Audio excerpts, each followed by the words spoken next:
नमस्कार, news room live देख रहे हैं आप और मैं हूँ आपके साथ शिवपत शर्मा और मेरे साथ है मेरी सहयोगी रूपाली शर्मा। तो चलिए बिना किसी देरी के शुरुआत करेंगे प्रोग्राम की, जहाँ पर देश की अहम बड़ी खबरों पर हम नजर डालेंगे। सबसे पहले बात होगी दिल्ली विधानसभा चुनाव की, क्योंकि आम आदमी पार्टी की जो सरकार है यानी कि अरविंद केजरीवाल जो आम आदमी पार्टी के संयोजक है वो लगातार कुछ बड़े ऐलान करते नजर आ रहे हैं और आज भी कई बड़ी सौगातें जो है वो दिल्ली वासियों को मिलने वाली है, चाहे वो ऑटो रिक्शा चालकों के लिए हो, किसानों के लिए हो, महिलाओं के लिए हो या फिर वो पुजारियों और ग्रंथियों के लिए हो। तो लगातार दिल्ली सरकार जो है वो एक के बाद एक बड़े ऐलान, बड़ी सौगातें, बड़े जो तोहफे हैं वो दिल्ली वासियों को दे रहे हैं, क्योंकि यहाँ पर बहुत ही जल्द दिल्ली में विधानसभा चुनाव जो है वो होने वाले हैं। तो बिल्कुल इसके बाद बात होगी बीजेपी को लेकर, जहाँ पर 3 बजे एक अहम मीटिंग होने वाली है और इसको लेकर चर्चा जो है वो की जाएगी। और आपको बता दें कि इस मीटिंग में खास तौर पर विधानसभा चुनावों को लेकर जो है वो रणनीति बनाई जाएगी और इसमें प्रदेश अध्यक्ष वो भी मौजूद होंगे। और यहाँ पर आपको बता दें कि पूरा गहन मंथन जो है दिल्ली विधानसभा चुनावों को लेकर किया जाएगा, क्योंकि भारतीय जनता पार्टी की अगर बात की जाए तो 1973 में यहाँ पर अगर बात की जाए 93 में, माफ कीजिएगा, यहाँ पर 93 में last time Bharatiya Janata party जो है दिल्ली की सियासत में आई और उसके बाद अब जाकर जो है पूरे दमखम के साथ रणनीति जो है वो बनाई जा रही है भारतीय जनता पार्टी द्वारा, ताकि फिर से दिल्ली में अपनी सियासत बना सके। बिल्कुल आगे बढ़ जाएंगे, जहाँ पर अब बात उत्तर प्रदेश के लखनऊ की करेंगे, जहाँ पर अखिलेश यादव जो कि समाजवादी पार्टी के सुप्रीमो हैं उनके द्वारा एक अहम मीटिंग आज लखनऊ में होने जा रही है। तमाम जो विधायक हैं वो भी इस मीटिंग में मौजूद रहेंगे, आगे की रणनीति निर्धारित की जाएगी, क्योंकि महाकुंभ भी है, उसको लेकर भी कुछ चर्चाएं होंगी, कुछ विचार विमर्श होंगे कि किस तरीके से महाकुंभ में वो मतलब की अगर बात करेंगे कि वो विपक्षी पार्टी है वो किस तरीके से लोगों की मदद कर सकते हैं और अन्य चीजों को लेकर भी चर्चाएं होंगी और किस तरीके से रणनीति निर्धारित की जाएगी, इस पर भी हम प्रकाश डालेंगे। तो बिल्कुल इसके बाद होगी बजट को लेकर बात, जहां पर आपको बता दें शिवराज सिंह जो है बजट को लेकर चर्चा करेंगे और बजट 2025 और 26 में केंद्र के जितने मंत्री हैं वो सभी राज्यों के मंत्री के साथ चर्चा करेंगे, उसके सुझाव जो है वो लेंगे और आने वाले बजट यानी कि जो फरवरी में पेश होना है उसको लेकर कई मुद्दों को लेकर बात की जाएगी। क्या कुछ बजट में रहेगा, क्या कुछ बजट में हो सकता है, क्योंकि ये बजट जो है पूर्ण बजट है। और यहाँ पर आपको बता दें कि सबसे बड़ी बात 8वीं बार वित्त मंत्री निर्मला सीतारमण जो है बजट पेश करेंगी और इसको लेकर भी चर्चा की जाएगी। बिल्कुल अंत में बात होगी मौसम के हवाले से, जहाँ पर कि कश्मीर से कन्याकुमारी तक किस तरीके का मौसम देखने को मिल रहा है, जहाँ पर कश्मीर में लगातार बर्फबारी है और येलो अलर्ट जो है वो 4, 5 और 6 जनवरी 2025 के लिए जारी कर दिया गया है। सभी विभागों को एकजुट होकर काम करने की सलाह दी गई है और ये कहा गया है कि लोगों को सर्वोपरि रखना है, क्योंकि यहाँ पर स्नो क्लियरेंस का काम बहुत ही जल्द करना होगा, क्योंकि जिस तरीके से येलो अलर्ट है और भारी बर्फबारी कश्मीर डिवीजन में होगी। और उसी के साथ साथ उत्तर प्रदेश की बात करेंगे, छत्तीसगढ़, मध्य प्रदेश, बिहार, उत्तर प्रदेश किस तरीके से कहां पर क्या कुछ मौसम के हवाले से है वो भी प्रकाश डालेंगे। लेकिन सबसे पहले शुरुआत करेंगे जहां पर दिल्ली विधानसभा चुनाव की बात करेंगे, तो वहां पर लगातार सियासत जो है वो तेज हो चुकी है, चाहे वो भारतीय जनता पार्टी है, आम आदमी पार्टी है या फिर कांग्रेस है, लगातार काम किया जा रहा है। दिल्ली में विधानसभा चुनाव को लेकर सियासी सरगर्मियां तेज हो चुकी हैं, सभी राजनीतिक दल जो है वो चुनाव की तैयारी में जुट चुके हैं। बताते चले कि यहाँ पर केजरीवाल जो है वो दोपहर 12 बजे एक अहम प्रेस कॉन्फ्रेंस करने वाले हैं और इस प्रेस कॉन्फ्रेंस में कई बड़े अहम जो बातें हैं वो निकलकर सामने। तो बिल्कुल यहाँ पर दिल्ली में अगर बात की जाए तो तमाम सियासी दलों ने अपनी कमर कस ली है, तैयारियां जो है वो पूरी कर ली है और यहाँ पर सभी राजनीतिक दल यहाँ चुनावी प्रचार में जुट चुके हैं। एक के बाद एक योजनाएं दिल्ली वासियों के लिए, एक के बाद एक स्कीम्स और साथ ही साथ सौगातें जो है सभी पार्टी, चाहे वो आम आदमी पार्टी हो, भारतीय जनता पार्टी हो, तो वो दिल्ली वासियों को दे रही है। और इसी में केजरीवाल आपको बता दें जो आम आदमी पार्टी के संयोजक है वो दोपहर 12 बजे प्रेस कॉन्फ्रेंस करेंगे और दिल्ली वालों के लिए बड़ी घोषणा का ऐलान जो है उनके द्वारा किया जाएगा। चुनाव को लेकर केजरीवाल लगातार घोषणाएं कर रहे हैं, जहां पर महिला सम्मान योजना की बात की जाए, संजीवनी योजना की बात की जाए, पुजारी ग्रंथि सम्मान योजना की बात की जाए, तो लगातार उनके द्वारा जो है योजनाओं पर योजनाएं दिल्ली वासियों के लिए लाई जा रही है। और 2025 के लिए पूरी तैयारियां किस तरीके से आवाम को यानी जनता को अपने पक्ष में लिया जाए, इसके लिए रणनीति जो है वो बनाई जा रही है। फिलहाल केजरीवाल की घोषणाएं जो है वो क्या कुछ है आपको बताते हैं। बुजुर्गों के लिए पेंशन योजना जो है वो लाई गई है। बिल्कुल आपको बता दें कि ऑटो चालकों के लिए भी कई बड़े ऐलान केजरीवाल सरकार ने किए हैं।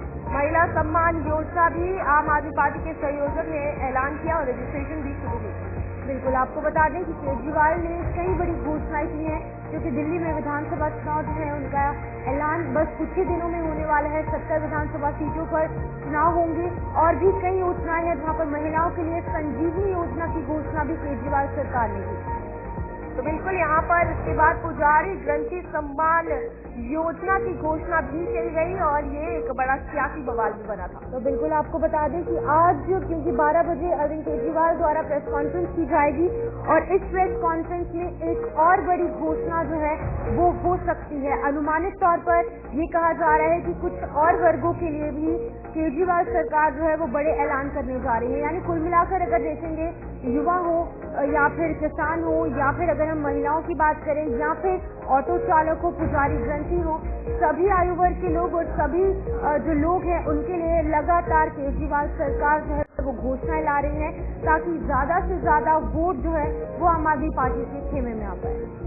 तो यहाँ पर बिल्कुल एक के बाद एक घोषणा है, चाहे वो भारतीय जनता पार्टी हो, जहाँ कल पीएम मोदी ने बड़ी सौगातें दी, तो दूसरी तरफ केजरीवाल की योजनाएं भी पीछे नहीं है। हर वर्ग को ध्यान में रख के योजनाएं जो है वो लाई जा रही है।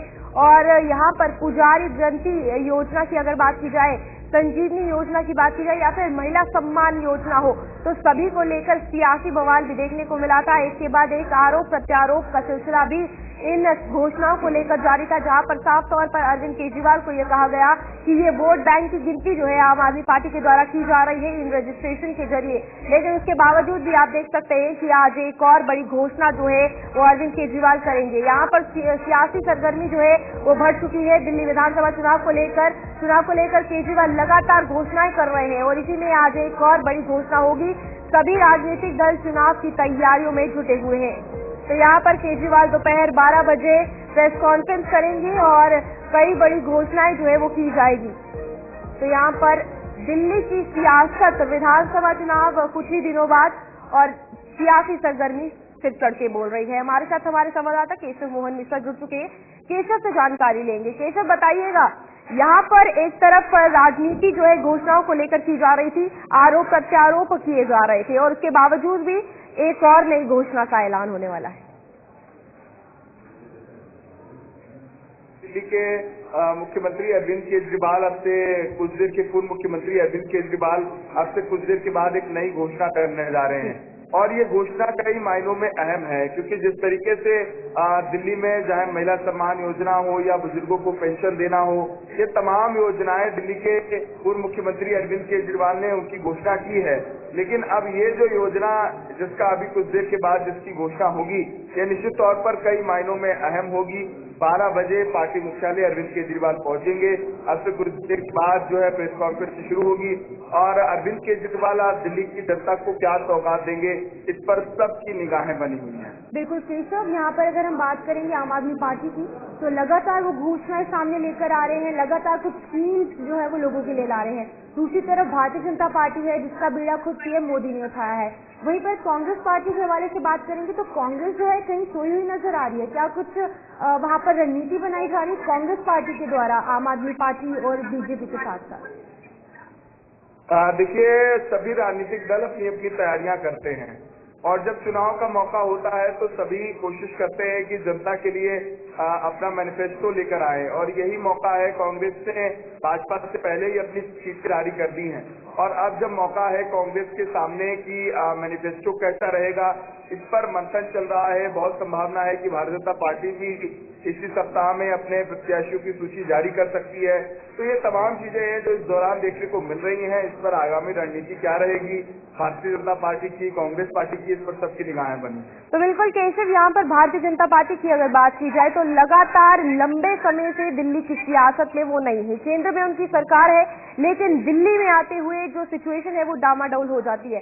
क्या लगता है इस बार जो तैयारियां की गई है, क्योंकि यहाँ पर एक तरफ आम आदमी पार्टी की घोषणाएं, दूसरी तरफ भारतीय जनता पार्टी की घोषणाएं, तो कितनी टक्कर है और भारतीय जनता पार्टी अपने आप को किस तरीके से आगे रखेगी इस बार? देखिए, भारतीय जनता पार्टी के सामने कई चुनौतियां हैं बीजेपी पिछले 3 कार्यकालों से भारतीय जनता पार्टी दिल्ली की विधानसभा से नदारत रही है। ना के बराबर ही दिल्ली में भाजपा की सीटें सामने आई हैं। इस बार भी तकरीबन पिछले बार के चुनाव में साल 2020 में भारतीय जनता पार्टी की 8 सीटें सामने आई थी और अब जब दोबारा चुनाव हो रहा है तो उसको स्वाभाविक सी बात है कि भाजपा इस बार कैसा प्रदर्शन करेगी, कितनी सीटें भारतीय जनता पार्टी के खाते में आएंगी, इस पर सबकी निगाहें बनी हुई हैं। लेकिन अरविंद केजरीवाल लगातार अलग अलग घोषणाएं कर रहे हैं। आज 12 बजे पार्टी मुख्यालय पर भी वो घोषणा करने जा रहे हैं। ये घोषणा किस क्षेत्र में होगी, किन लोगों को इसका फायदा मिलेगा, इस पर सबकी निगाहें बनी। लेकिन केशव, ये तो हो गई राजनीतिक दलों की बात, लेकिन लोगों में किस तरीके का उत्साह है? जो स्थानीय लोग हैं, जो दिल्ली वासी हैं, उनमें किस तरीके का उत्साह है? क्योंकि आप ग्राउंड जीरो पर जाते हैं, उनसे बातचीत करने का मौका भी मिलता है। देखिए, बिल्कुल निश्चित तौर पर शिवबन, जब हम ग्राउंड पर होते हैं तो कई मुद्दे हैं। अगर हम जिक्र करें अरविंद केजरीवाल के खिलाफ एंटी इनकम्बेंसी का, तो वो भी हावी है। कुछ लोग अरविंद केजरीवाल का विरोध भी कर रहे हैं। लेकिन चाहे फ्री की योजनाएं हो या अरविंद केजरीवाल की तरफ से अभी महिला सम्मान योजना हो, संजीवनी योजना हो, इन तमाम योजनाओं की चर्चा लोग जरूर करते हैं और इसका फायदा समय पर अरविंद केजरीवाल को मिलता रहा है। अरविंद केजरीवाल स्ट्रैटेजी बनाने में, चुनाव कैसे लड़ा जाए, चुनाव के लिए स्ट्रैटेजी क्या हो, जनता को क्या चाहिए, जनता की नब्ज टटोलने में बेहतर रहे हैं। और यही बड़ी बात है कि दिल्ली की जनता ने उनको 3 बार बेहतर मैंडेट दिया है। चौथी बार जिस तरीके से मुख्यमंत्री के पद पर क्या दिल्ली के मुख्यमंत्री अरविंद केजरीवाल दोबारा बनेंगे, इस पर सबकी निगाहें बनी हैं। लेकिन ये योजनाएं दिल्ली में जरूर आम आदमी पार्टी की हलचल तेज कर रही हैं। भाजपा का प्रदर्शन कैसा होगा? प्रधानमंत्री नरेंद्र मोदी ने कल जब जनसभा की, उन्होंने दिल्ली यूनिवर्सिटी को तमाम परियोजनाओं से जोड़ने की बात की और अलग अलग जो कामों की घोषणा की है। लेकिन उस पर भी आम आदमी पार्टी की प्रतिक्रिया है कि वो शिलान्यास कर रहे हैं, हम उद्घाटन का काम कर रहे हैं। ठीक है केशव, बहुत बहुत शुक्रिया तमाम जानकारी देने के लिए। केशव मोहन मिश्रा यहाँ पर दिल्ली से अपडेट कर रहे थे। इसी बीच आगे बढ़ेंगे। दिल्ली में आज बीजेपी सांसदों की अहम बैठक होने वाली है और 3 बजे ये अहम मीटिंग होगी। तो बिल्कुल आपको बता दें, दिल्ली में ये आज अहम बैठक होगी जिसमें BL संतोष, वीरेंद्र सचदेवा भी शामिल होंगे। साथ ही साथ तरुण चुग, जय पांडा भी इस बैठक में मौजूद रहेंगे। तो ये खास होने वाली है मीटिंग और यहाँ पर आपको बता दें दोपहर 3 बजे ये मीटिंग होगी जहाँ पर दिल्ली विधानसभा चुनाव 2025 को लेकर आज अहम बैठक होगी। इसमें दिल्ली के प्रदेश अध्यक्ष मौजूद रहेंगे। आपको बता दें इस बैठक में चुनाव नीति पर चर्चा होगी और साथ ही साथ इस बैठक में राष्ट्र संगठन महामंत्री BL संतोष, प्रदेश अध्यक्ष वीरेंद्र सचदेवा, प्रदेश संगठन महामंत्री पवन राणा और राष्ट्रीय महामंत्री तरुण चुग, चुनाव प्रभारी जय पांडा शामिल होंगे। और इस पर साफ तौर पर रणनीति जो है वो बनाई जाएगी, क्योंकि भारतीय जनता पार्टी की अगर बात की जाए तो प्लानिंग बहुत ज्यादा जरूरी है और दिल्ली विधानसभा का चुनाव बीजेपी के लिए काफी ज्यादा अहम है। क्योंकि अगर भारतीय जनता पार्टी की बात की जाए तो 1993 के बाद यहाँ पर सियासत दिल्ली की, उसके लिए जो है कहीं ना कहीं भारतीय जनता पार्टी नहीं दिखी है सियासत में। और अब यहाँ पर साफ तौर पर पूरी दमखम जो है इस 3 बजे की मीटिंग में लगाया जाएगा और रणनीति बनाई जाएगी। तो चलिए, हमने जिस तरीके से देखा कि जहां पर आम आदमी पार्टी तैयारियां कर रही है, वहीं पर बीजेपी द्वारा भी रणनीति निर्धारित करने के लिए 3 बजे बैठक होगी। ग्रामीण भारत महोत्सव 2025 का उद्घाटन होने वाला है और PM मोदी ने इसका उद्घाटन कर दिया है। आपको बताते चले कि भारत मंडपम में ये महोत्सव 2025 का आयोजन, जिसका की जो शिलान्यास है, जिसका शुभारंभ जो है वो PM मोदी ने कर दिया है। आपको बता दें कि इस दौरान उन्होंने संबोधित भी किया है। ग्रामीण भारत महोत्सव 2025 का उद्घाटन आज दिल्ली में PM मोदी कर चुके हैं। तो बिल्कुल यहाँ पर PM मोदी का साफ तौर पर कहना है कि गांव जितने समृद्ध होंगे, देश उतना विकसित होगा और विकसित भारत का ये सपना लगातार अपनी योजनाओं के साथ जो है वो PM मोदी पूरा करते हुए नजर आ रहे हैं। जहाँ पर अभी PM मोदी संबोधित भी कर रहे हैं और आपको बता दें आज ये महोत्सव का उद्घाटन जो है वो किया गया है। और इससे पहले आपको बता दें सोशल मीडिया पर भी PM ने ये कहा था कि हमारे गांव जितने समृद्ध होंगे, विकसित भारत के संकल्प को साकार करने में उनकी भूमिका उतनी ही बड़ी होगी। तो फिलहाल यहाँ पर आपको बता दें दिल्ली ग्रामीण भारत महोत्सव 2025 का उद्घाटन जो है वो PM मोदी के द्वारा किया गया है। और आप यहाँ पर लगातार गांव को किस तरीके से विकास की ओर बढ़ाया जाए और विकास की डबल इंजन की बात की जाए तो यहाँ पर लगातार चर्चा जो है वो प्रधानमंत्री के द्वारा की जाती है। अनुभवों की भी भूमिका है। 2014 से मैं लगातार हर पल ग्रामीण भारत की सेवा में लगा हूं। गांव के लोगों को गरिमापूर्ण जीवन देना ये मेरी सरकार की प्राथमिकता है। हमारा विजन है भारत के गांव के लोग सशक्त बने, उन्हें गांव में ही आगे बढ़ने के ज्यादा से ज्यादा अवसर मिले, उन्हें पलायन ना करना पड़े, गांव के लोगों का जीवन आसान हो। और इसलिए हमने गांव-गांव में मूलभूत सुविधाओं की गारंटी का अभियान चलाया। स्वच्छ भारत अभियान के जरिए हमने घर घर में शौचालय बनवाए। पीएम आवास योजना के तहत हमने ग्रामीण इलाकों में करोड़ों परिवारों को पक्के घर दिए। आज जल जीवन मिशन से लाखों गांवों के हर घर तक पीने का साफ पानी पहुंच रहा है। साथियों, आज 1.5 लाख से ज्यादा आयुष्मान आरोग्य मंदिरों में लोगों को स्वास्थ्य सेवाओं के बेहतर विकल्प मिल रहे हैं। हमने डिजिटल टेक्नोलॉजी की मदद से देश के बेस्ट डॉक्टर और हॉस्पिटल को भी गांवों से जोड़ा है, टेलीमेडिसिन का लाभ लिया है। ग्रामीण इलाकों में करोड़ों लोग ई-संजीवनी के माध्यम से टेलीमेडिसिन का लाभ उठा चुके हैं।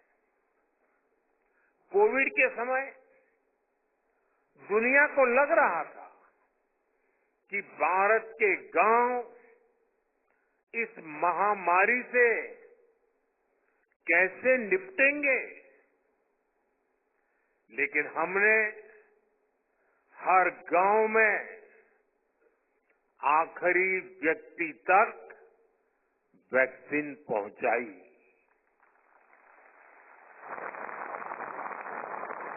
साथियों, ग्रामीण अर्थव्यवस्था की मजबूती के लिए बहुत आवश्यक है कि गांव में हर वर्ग को ध्यान में रखते हुए आर्थिक नीतियां बने।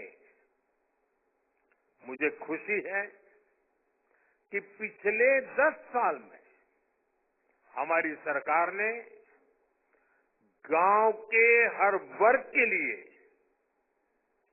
विशेष नीतियां बनाई हैं, निर्णय लिए हैं। 2-3 दिन पहले ही कैबिनेट ने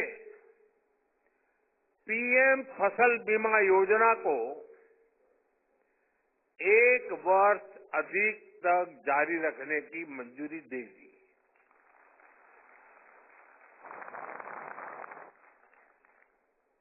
डीएपी दुनिया में उसका दाम बढ़ता ही चला जा रहा है, आसमान को छू रहा है। अगर वो दुनिया में जो दाम चल रहे हैं, अगर उस हिसाब से हमारे देश के किसान को खरीदना पड़ता तो वो बोझ में ऐसा दब जाता किसान कभी खड़ा ही नहीं हो सकता। लेकिन हमने निर्णय किया कि दुनिया में जो भी परिस्थिति हो, कितना ही बोझ न क्यों बढ़े, लेकिन हम किसान के सर पर उस साइड बोझ लिप करो नहीं यार। आने देंगे। तो और बिल्कुल यहाँ पर GST में पीएम आवास योजना के तहत गरीबों को पक्के घर दिए गए हैं। ये पीएम मोदी की तरफ से कहा गया, जनता तक योजनाएं पहुंचाना मेरा लक्ष्य है। ये प्रधानमंत्री नरेंद्र मोदी ने कहा है कि हर गांव में आखिरी व्यक्ति तक वैक्सीन जो है पहुंचाई जाएगी। हर वर्ग को ध्यान में रखकर तेजी से काम किया जाएगा। तो यहाँ पर आप देख सकते हैं कि एक के बाद एक योजनाएं जो है वो दी जा रही हैं और इसीलिए ग्रामीण भारत महोत्सव की अगर बात की जाए तो साफ तौर पर यहाँ प्रधानमंत्री नरेंद्र मोदी का ये कहना है कि गांव तक, गांव के आखिरी व्यक्ति तक वैक्सीन हो या कोई भी लक्ष्य हो या फिर कोई योजना हो और इसके लिए जागरूक करना और उन तक ये योजनाएं पहुंचाना मेरा लक्ष्य है और इसके लिए काम जो है मैं करता रहूंगा। तो यहाँ पर पीएम आवास योजना के तहत गरीबों को मकान जो है दिए गए, यहाँ पर फ्लैट की चाबियां जो है कई लोगों को दी गई और गांव को किस तरीके से विकसित किया जाए ये ग्रामीण भारत महोत्सव का पूरा उद्देश्य था और इसी को देखकर पीएम मोदी जो है वो काम कर रहे हैं और साफ तौर पर कहा जा रहा है कि हर वर्ग को ध्यान में रखकर उन तक हर योजना का लाभ पहुंचाना मेरा लक्ष्य है। तो जनता तक योजनाएं पहुंचाना पीएम मोदी का लक्ष्य है और यहाँ पर आपको बता दें कि साफ तौर पर हर व्यक्ति तक वैक्सीन हो या कोई भी योजना हो, वो पीएम मोदी का सपना है कि वो लोगों तक पहुंचे और हर गांव, हर चप्पे चप्पे तक पीएम मोदी की जो स्कीम्स लाई जा रही है, जो गरीबों का सोचा जा रहा है, वो उन तक जरूर हो। बिल्कुल आपको बता दें जहाँ पर एक तरफ भारतीय जनता पार्टी द्वारा कई बड़े ऐलान दिल्ली विधानसभा चुनाव को लेकर किए जा रहे हैं, वहीं पर दूसरी तरफ आम आदमी पार्टी भी बिल्कुल भी पीछे नहीं है। तो सियासी सरगर्मियां पूरे दिल्ली में तेज हो चुकी हैं, जहाँ पर की विधानसभा चुनाव को लेकर सियासी सरगर्मी बढ़ती नजर आ रही है और पारा काफी ऊपर चढ़ चुका है। विधानसभा चुनाव के लिए सभी दल प्रत्याशी उतारने में जुटे हैं और सीएम आतिशी के खिलाफ कांग्रेस ने प्रत्याशी उतार दिया है। बताते चले कि आतिशी और अलका लांबा के बीच में कड़ी टक्कर जो है वो देखने को मिल सकती है। बता दें कि विधानसभा चुनाव को लेकर जहाँ पर एक तरफ आम आदमी पार्टी है, वहीं पर कांग्रेस पार्टी भी पीछे नहीं हट रही। अलका लांबा को आतिशी के खिलाफ उतार दिया गया है, जहाँ पर राष्ट्रीय स्तर पर इंडिया ब्लॉक का हिस्सा है दोनों पार्टियां, यानी कि कांग्रेस और आम आदमी पार्टी। लेकिन अब दिल्ली विधानसभा चुनाव के चलते दोनों पार्टियां आमने सामने है, दोनों ने अपना अपना रास्ता चुना है और 70 की 70 विधानसभा सीटों पर लड़ाई जो है वो देखने को मिलेगी। लेकिन बड़ी खबर ये है जहाँ पर कि जिस तरीके से सियासी सरगर्मियां तेज है और सीएम आतिशी के खिलाफ कांग्रेस पार्टी ने अलका लांबा को उतारा है और प्रत्याशी का ऐलान हो चुका है और कड़ी टक्कर दोनों प्रत्याशियों के बीच में देखने को मिल सकती है। तो बिल्कुल यहाँ पर कालका जी को लेकर अगर बात की जाए तो ये पहले सूत्रों के हवाले से भी कुछ दिन पहले खबर आ रही थी कि अलका लांबा को जो है सीएम आतिशी के सामने कांग्रेस उतार सकती है और यहाँ पर प्रत्याशी के रूप में कालका जी, जो कि बहुत अहम और हॉट सीट मानी जाती है दिल्ली में, उसमें कांग्रेस ने अपना चेहरा जो है अलका लांबा को रखा है। और आपको बता दें फिलहाल दिल्ली विधानसभा चुनाव को लेकर कांग्रेस पार्टी ने तीसरी लिस्ट जारी की है। इसमें पार्टी ने अपने दिग्गज नेता अलका लांबा को कालका जी सीट से मैदान में उतारा है।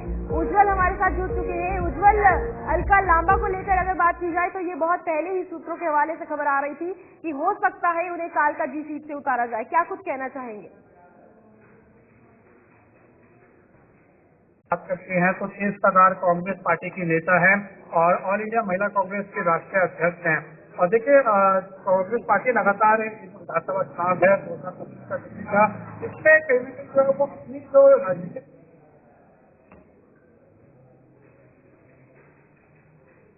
तो बिल्कुल यहाँ पर अलका लांबा को अगर बात की जाए तो कांग्रेस ने अपनी तरफ से उतारा है और सामने चुनावी मैदान में जो है दिल्ली की सीएम आतिशी रहेंगी और काफी अहम और हॉट सीट कालका जी को माना जा रहा था और काफी पहले ही अटकलें लगाई जा रही थी कि हो सकता है कांग्रेस से अलका लांबा को इस चुनावी मैदान में उतारा जाए। उज्जवल, बताइएगा, यही सवाल है कि पहले ही काफी देर पहले ये जानकारी आ रही थी बात कि हो सकता है अलका लांबा को उतारा जाए और वही हुआ।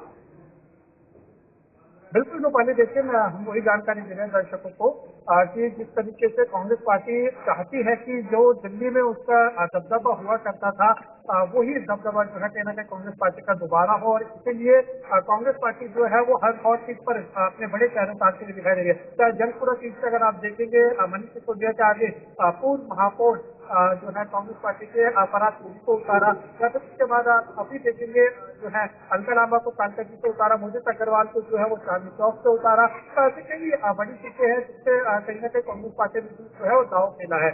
हालांकि देखिए अलका लांबा का जो नाम है वो पहले से ही सबसे आगे जो है वो सूत्रों में चल रहा था, और खासतौर पर अगर आप ये कालका जी सीट की बात करेंगे तो ये जो 3 चुनाव गए हैं, यानी 2015 के बाद 14-15 की आप बात करेंगे तो उससे पहले जो है वो लगातार कांग्रेस पार्टी का दबदबा इस तरह है। पूर्व अध्यक्ष जो है कांग्रेस पार्टी के दिल्ली प्रदेश के सुभाष चोपड़ा, वो लगातार 3 बार इस सीट को जो है वो कहीं ना कहीं जीत चुके हैं। तो इस सीट को जो कालका की जो सीट है इसको कांग्रेस पार्टी का गढ़ कहा जाता था, लेकिन जब से आतिशी इस सीट पर उतरी तो लगातार वो अब 3 बार जीत चुकी हैं। उज्जवल, अब क्या लगता है, क्योंकि कालका जी एक बहुत हॉट सीट जो है वो मानी जा रही थी और अब अलका लांबा के सामने सीएम अतीशी भी है, तो कैसा चुनावी टक्कर जो है वो दिल्ली में देखने को मिल सकती है? उज्जवल, आप सुन पा रहे हैं? तो चलिए, यहाँ पर अलका लांबा को लेकर अगर बात की जाए तो कालका सीट से जो है उतारा गया है और फिलहाल सामने चुनावी मैदान में सीएम अतीशी जो है वो देखी जा रही है और काफी दिलचस्प जो है दिल्ली विधानसभा चुनावों का ये होता जा रहा है खेल। अगर बात की जाए लखनऊ में सपा सांसद की बड़ी अहम मीटिंग जारी है, जहां पर समाजवादी पार्टी मुख्यालय में बड़ी अहम मीटिंग हो रही है और आपको बता दें सपा प्रमुख अखिलेश यादव की अध्यक्षता में ये मीटिंग जारी है, जहां पर आने वाले 2027 के विधानसभा चुनावों को लेकर तैयारियां जो है वो की जा रही है और किस तरीके से समाजवादी पार्टी यहाँ सियासत में उतरे, क्योंकि अगर समाजवादी पार्टी की बात की जाए तो यूपी में एक बहुत स्ट्रॉन्ग इमेज के तौर पर आती है, बट यहाँ पर सियासत में आने के लिए किस तरीके से रणनीति बनाई जाए, किस तरीके से तैयारियां की जाए और ग्राउंड लेवल पर किस तरीके से उतरा जाए, इसको लेकर ये खास तौर पर मीटिंग जारी रहने वाली है। तो फिलहाल आज समाजवादी पार्टी के अगर प्रमुख की बात की जाए अखिलेश यादव की, तो वो मीटिंग में रहने वाले हैं और यहाँ पर आपको बता दें कि मीटिंग जो है वो जारी है। 11 बजे ये मीटिंग होनी थी और 2027 के विधानसभा चुनावों को लेकर ये बड़ी अहम मीटिंग जो है उनके द्वारा की जा रही है और सभी इसमें मौजूद रहेंगे। किस तरीके से राजनीति से निकलकर लोगों के मुद्दे तक आए और किस तरीके से लोगों को रिझाया जाए, इस पर भी चर्चा जो है वो की जाएगी और मीटिंग जो है कई अहम और यहाँ पर 2 साल की बात है और समाजवादी पार्टी लगातार अब ग्राउंड में उतरने को तैयार है, पिच पे खेलने को तैयार है ताकि जो अपना यहाँ पर बेस्ट है वो 2027 के चुनावों में दे सके, ताकि जनता उन्हें समर्थन दे, वो सत्ता में आए और सियासत जो है समाजवादी पार्टी की हो। बिल्कुल, आपको बता दें कि आगामी चुनाव को लेकर समाजवादी पार्टी भी अब फुल एक्शन में नजर आ रही है। 2027 में ये अहम चुनाव यानी कि विधानसभा चुनाव उत्तर प्रदेश में होने हैं, इसको लेकर अभी से कमर कस ली गई है, जहां पर एक तरफ बीजेपी की सरकार जो है वो अभी फिलहाल उत्तर प्रदेश में, लेकिन समाजवादी पार्टी ने कमर कस की है और वो चाहते हैं कि बहुत जल्द अब जो 2027 में चुनाव होंगे वो चुनाव में समाजवादी पार्टी को एब्सोल्यूट मेजॉरिटी के साथ वहां पर जीत हासिल हो। लेकिन इसी के चलते अखिलेश यादव ने ये अहम बैठक जो है वो बुलाई है और लखनऊ स्थित प्रदेश कार्यालय में बैठक हो रही है। 2027 के विधानसभा चुनाव की तैयारियों को लेकर बैठक, किस तरीके से वोट जो है वो अपने खेमे में अपनी झोली में लाया जाए, इन तमाम चीजों को लेकर चर्चाएं देखने को मिल रही है। हालांकि अगर समाजवादी पार्टी की बात करेंगे तो 2024 में जो यहाँ पर लोकसभा चुनाव हुए थे उनका वोट शेयर बढ़ा था, लेकिन अब इस वोट शेयर में किस तरीके से विधानसभा चुनाव में भी बढ़ोतरी दर्ज की जाएगी, इन तमाम चीजों को लेकर चर्चाएं देखने को मिलेगी। हालांकि अभी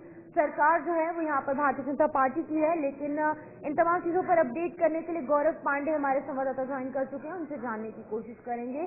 गौरव, बताइएगा, अहम इम्पोर्टेंट मीटिंग जो है वो लखनऊ में प्रदेश कार्यालय में हो रही है समाजवादी पार्टी की, कौन कौन मौजूद है, क्या कुछ अहम मुद्दे हो सकते हैं? बिल्कुल, देखिए साफ तौर पे आज समाजवादी पार्टी ने 2027 को लेकर के एक बैठक बुलाई है और बहुत अहम बैठक मानी जा रही है, इसलिए क्योंकि तमाम वो पदाधिकारी इस बैठक में मौजूद होंगे जो अलग अलग विधानसभाओं को रिप्रेजेंट करते हैं। और अखिलेश यादव ने इस बैठक को इसलिए भी बुलाया है क्योंकि अब 2027 का रण जीतना समाजवादी पार्टी के लिए उत्तर प्रदेश में बेहद जरूरी है। गौरव, आपकी आवाज नहीं आ रही है। आवाज आ रही है आपको मेरी? आप सुन पा रहे हैं मुझे?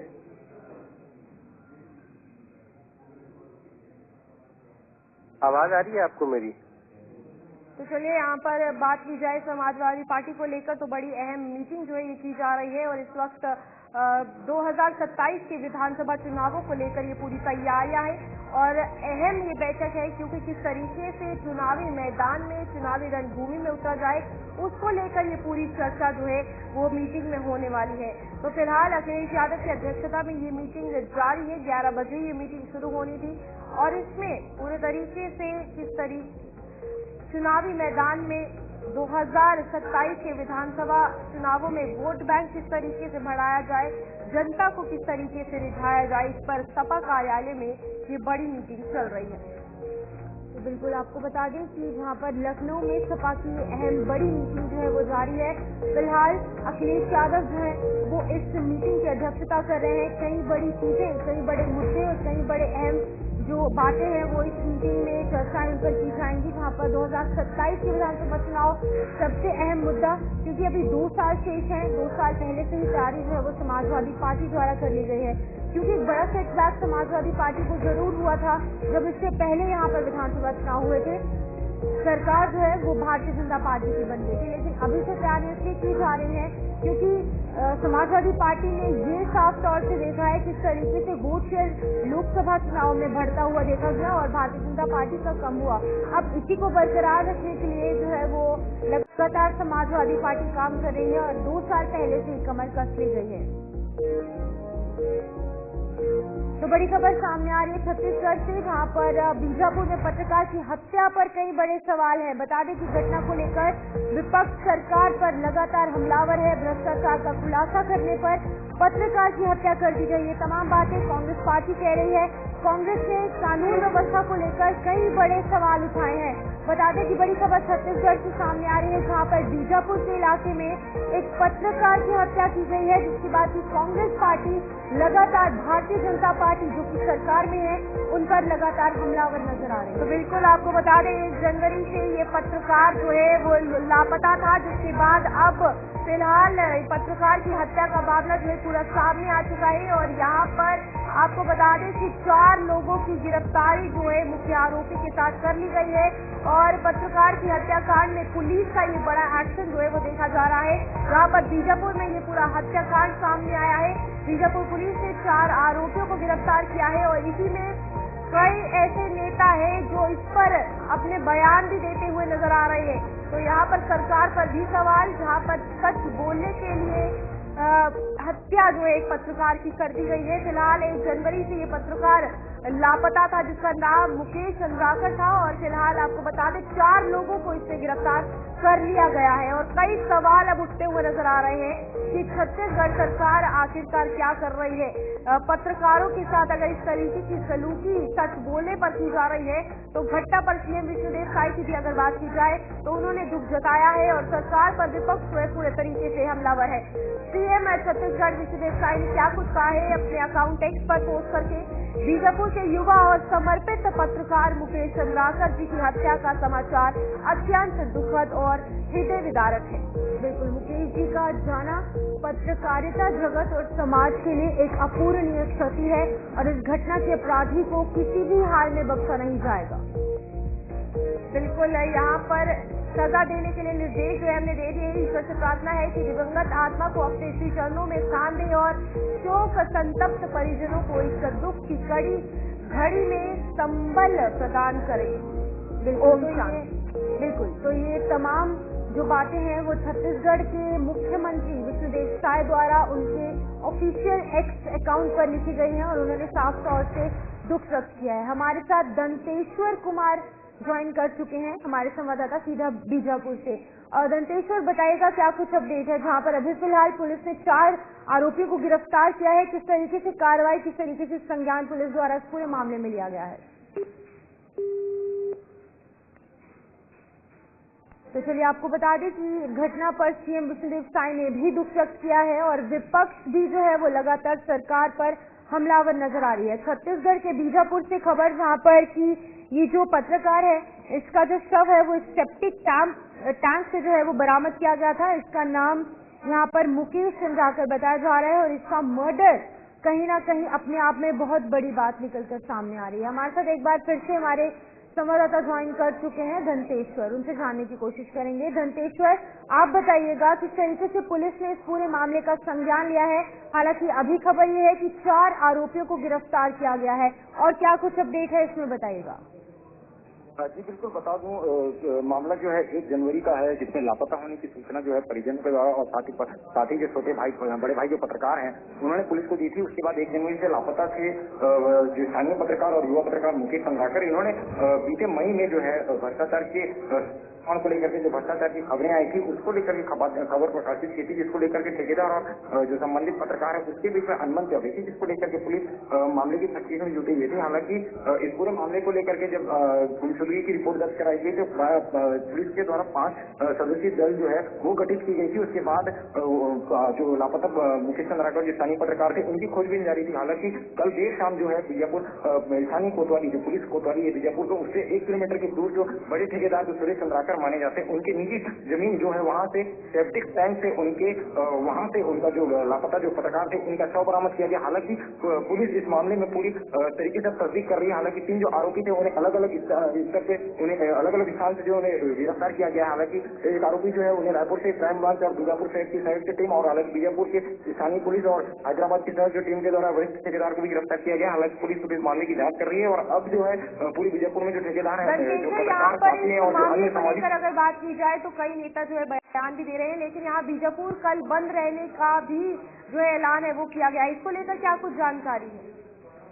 जी बिल्कुल बता दूं, क्योंकि काफी आक्रोश है यहाँ पे पत्रकार और जो समाज सेवी और जो बुद्धिजीवी वर्ग है वो सभी यहाँ पे आक्रोशित में है, जिसको लेकर के आज एक धरना एक दिवसीय धरना का आयोजन किया गया, जिसको लेकर के जिला मुख्यालय में नेशनल हाईवे जाम किया गया और पत्रकारों की मांग है कि जो चोरी संबंधित जिस मामले में पत्रकार की हत्या के संलिप्त जितने अपराधी और दोषी हैं सब पर कार्रवाई हो, क्योंकि इस पे जो है एलिगेशन पुलिस पे भी लग रहे थे, क्योंकि 24 घंटे से समय अधिक हो चुका था और पुलिस इस मामले को लेकर के गंभीरता पूर्वक जो जांच कर रही थी उसको लेकर के भी पत्रकारों में संदेह जताया जा रहा था, जिसको लेकर के पत्रकारों के जो पुलिस और पत्रकारों के बीच में जो विवाद उत्पन्न हुआ उसको लेकर के भी आक्रोश पत्रकारों ने आज एक दिवसीय धरना एनएच के सामने दिया और बीजापुर बंद किया गया है। जी धनतेश्वर, यहाँ पर कई तरीके के सवाल उठ रहे हैं। जहाँ पर पत्रकारों की बात की जाए वो सरकार के विरुद्ध यहाँ पर आवाज उठा रहे हैं। वो कह रहे हैं कि भ्रष्टाचार सरकार में कुछ अधिकारी जो हैं वो कर रहे हैं, लेकिन उन्हीं पत्रकारों पर उन्हीं हत्या हो रही है, उन्हीं की जान के साथ खिलवाड़ हो रहा है, तो आम आदमी की रक्षा कौन करेगा? जहाँ पर सरकार के खिलाफ जब पत्रकार आवाज उठाते हैं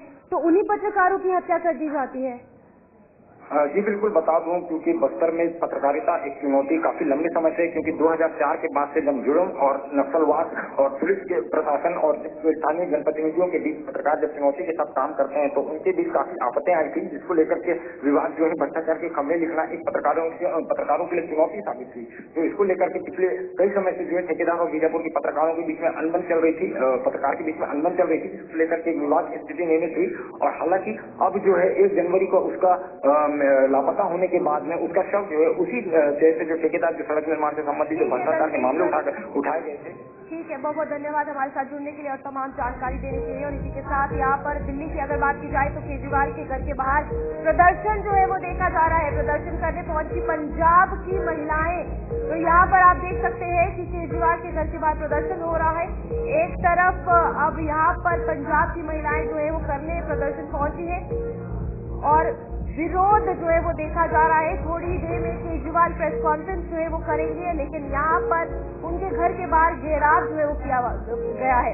यहाँ पर आज बड़ा ऐलान, एक और योजना का ऐलान जो है आम आदमी पार्टी के संयोजक द्वारा किया जाना है, लेकिन उनके घर के बाहर जो है महिलाएं पहुंची है और फिलहाल एक के बाद एक योजनाएं जो है आम आदमी पार्टी सरकार दिल्ली वासियों के लिए ला रही है। और थोड़ी देर में केजरीवाल की प्रेस कॉन्फ्रेंस होगी। प्रेस कॉन्फ्रेंस में बताया जाएगा कि वो कौन सी नई योजना है जो दिल्ली वासियों के लिए अरविंद केजरीवाल ला रहे हैं। यहाँ पर कई योजनाएं जो है दिल्ली विधानसभा चुनावों से पहले लाई जा चुकी है, आम आदमी पार्टी की तरफ से ऐलान की जा चुकी है और अब एक और योजना जो है उसका ऐलान होने वाला है। तो थोड़ी देर में ये प्रेस कॉन्फ्रेंस है। आप संयोजक अरविंद केजरीवाल ने अपने अकाउंट एक्स पर लिखा है आज 12 बजे एक और बड़ी घोषणा है। तो यहाँ पर देख सकते हैं कि किस तरीके से एक के बाद एक घोषणा हो रही है। दूसरी तरफ भारतीय जनता पार्टी भी योजनाओं पर योजनाएं जो है लाई जा रही है, एक के बाद एक बड़ी सौगात जो है दिल्ली वासियों को दे रही है। अब देखना ये है कि इस बार का मुकाबला जो है वो कैसे रहेगा, किस तरीके से चुनावी मैदान में ये पार्टियां उतरी है, जिस तरीके से लोगों को याद करके, तो जनता किसको समर्थन किस तरीके से देगी ये भी देखने वाली बात होगी। क्योंकि लोकसभा चुनावों की अगर बात की जाए तो दिल्ली में हमेशा वोट जो है भारतीय जनता पार्टी को गया है, लेकिन विधानसभा चुनावों की अगर बात की जाए तो गेम जो है वो पलट जाती है और यहाँ पर आम आदमी पार्टी के खेमे में वोट जो है वो जाता है। तो इस बार के विधानसभा चुनाव भी दिलचस्प रहने वाले हैं, जहाँ पर लंबे समय से भारतीय जनता पार्टी जो है दिल्ली की सत्ता से बाहर है और यहाँ पर एक और बड़ी घोषणा जो है वो अरविंद केजरीवाल करेंगे। हिसार से बड़ी खबर सामने आ रही है, जहाँ पर बड़ा सड़क हादसा हुआ है और घने कोहरे के कारण ये हादसा पेश आया है। तो बिल्कुल आपको बता दें कि 2 लोगों की मौत और कई अन्य लोग जो है वो इस हरियाणा के हादसे में घायल हुए हैं। बता दें कि घना कोहरा इस हादसे का कारण बताया जा रहा है, लेकिन फिलहाल पुलिस ने संज्ञान लिया है और मामले की तहकीकात जारी है। आपको बता दें कि हरियाणा के हिसार में बड़ा सड़क हादसा जो है वो पेश आया है, जिसमें बुरी खबर सामने आ रही है। 2 लोगों की मौत हुई है और कई अन्य लोग जो है वो घायल हुए हैं। तो चलिए फिलहाल के लिए इस न्यूज़ रूम लाइव में इतना ही। मुझे और मेरी सहयोगी को दीजिए इजाजत। नमस्कार।